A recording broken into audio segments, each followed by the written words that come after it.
we all know that India is currently facing one of its worst water crises in a decade. Of 91 reservoirs nationwide, they have only 29% of water left in them.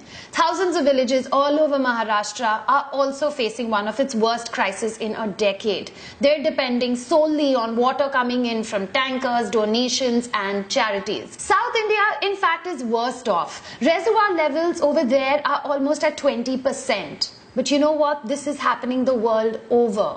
Brazil faced one of its worst water crises in 2015, with China, Syria, Pakistan, Turkey, California, Africa not far behind. Basically, there's water everywhere, but not a drop to drink. This is how much fresh water actually exists. Of all the Earth's water, 97.5% is salt water and 2.5% is fresh. Of that 2.5%, 70% is locked in glaciers, 30% is in the ground, and that leaves only under 1%, like 0.007% that is readily accessible for human use. 0.007%. How do you even divide that amongst a world population of 7 billion people? 1.1 billion people lack the access to safe drinking water. That's almost 1 in 6 people. This is what our water condition looks like today worldwide. And this is what our water condition will look like in 2025. How did we even get here? How did something that is supposed to be a basic human right become so scarce? There's a number of factors that have contributed to this. There's environmental factors like floods, global warming, drought. Then of course there's the man-made factors where the demand is way more than the supply. Countries like India and China, which are obviously at the forefront of this current water condition that we are suffering from. Then bad farming practices, overdrafting of groundwater levels, and of course bad agricultural yields. Water today promises to be to the 21st century what oil was to the 20th century, a commodity that will determine the wealth of a nation. When there is a crisis, two types of people emerge. You have your problem solvers and you have the people that take advantage of that current situation. And that's where privatization comes in. But how can that be, right? How can you almost privatize something that is supposed to be a basic human right to all? A man can survive months without food, but he cannot go even beyond 5 to 7 days without water.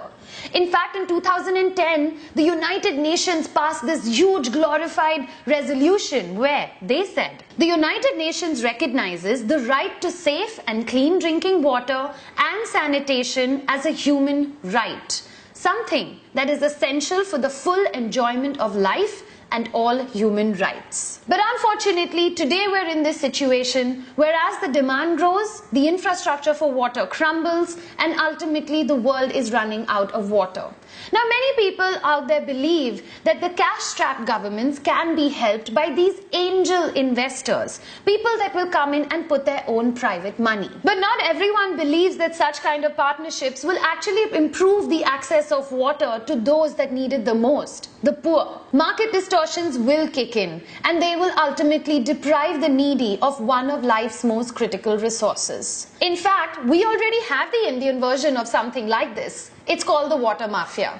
What we take for granted, something that is free-flowing from our taps, people in the slums actually pay for 1 hour of water every day, 2,000 rupees a month. Water tanker mafias today are selling 9,500 liters of water for almost 3,500 to anywhere up to 9,000 rupees per trip.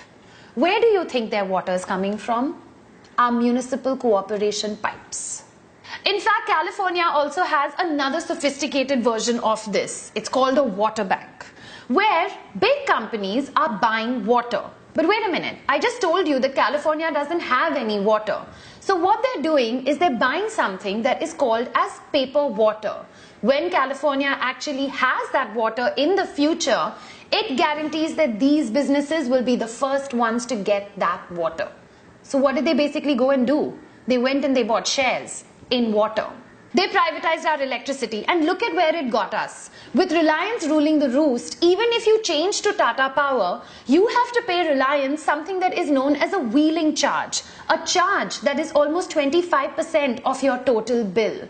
Can you imagine the kind of death bell that we would ask for if they privatized our water? Our government claims that almost 45% of water gets lost because of leakages. Leakages that are taking place because of old drainage systems, systems that they don't have the money to fix or the will to do so. So why not bring in some rich people who have that money to invest in our infrastructure? Let them take care of it. If they take care of it, rich people will have water. Water that poor people ultimately won't. Another thought that is out there is that if you put a value on something that is so precious, then maybe people will value it even more. Human beings need at least 5 liters of water a day for your hydration. Then you need at least 25 liters a day minimum for your hygiene and your basic needs. That's a hell of a lot of water and a lot of people that we have here in India. Put a value on it, charge them. Maybe then they'll value it even more. In thirsty regions of the world, Nestle and Coca-Cola have constantly been clashing with communities. They're getting perceived as those big giant companies that are sucking small villages and farmers dry. Now, they did it in the village of Bhatti in Pakistan. They did it in Kerala. They did it in a number of villages all over India and the world. While both companies may have these very aggressive water-saving campaigns that they have deployed, because after all, they know that water is a very essential input to their business. But at the same time, remember how I told you, when there is a crisis, there's the problem solvers and the people that take advantage of it? Check this out. In the city of Sacramento, which was in the 4th year of its worst drought, Nestle was taking Sacramento's water and selling it back to its citizens at a profit. On March 16, 2016, the city of Sacramento has turned around and sued Nestle. Big companies around the world today are buying groundwater reservoirs. And in fact, if you're sitting on a freshwater body, then guess what? You're sitting on a future gold mine. Big companies, they don't care about the environment. They don't care about human rights. All that they care about is profit. In fact, even the CEO of Nestle turned around and said this: water is not a human right. It needs to be privatized. Think about it. Aquafina belongs to Pepsi, Kinley belongs to Coca-Cola, and today you will spend anywhere between 12 to 20 rupees for a liter of water. Why is it that Americans are coming onto our soil, taking our water, filtering it and selling it back to you? If you read the label carefully, it doesn't even say mineral water. It says packaged drinking water. What happened to that good old water bottle that your mother used to pack and give to you when you left for school? Why can't we take water from home every time that we step out? As a country, can you even imagine the amount of plastic that we are generating? So now that you have all this information, what you can do is that you can help by sharing this video. Try and bring about an awareness of what is actually going on. Yes, water will be the next gold. I'm releasing this video very close to like the end of May, and the monsoons are around the corner. We just might have one of the heaviest rainfalls that we've ever seen in the last 5 years. There might be floods, but that will not help increase the groundwater levels. One good monsoon will not solve this problem. The problem still persists.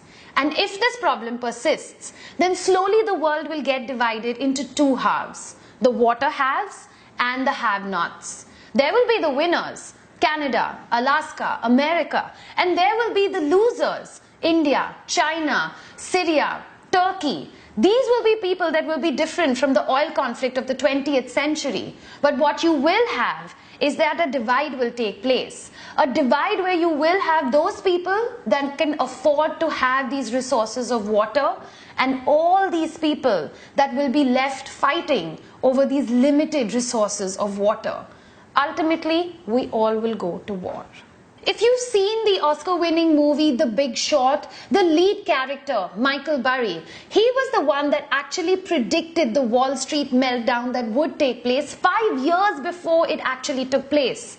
Today, that man has left gambling in all stock markets and he is invested heavily in water.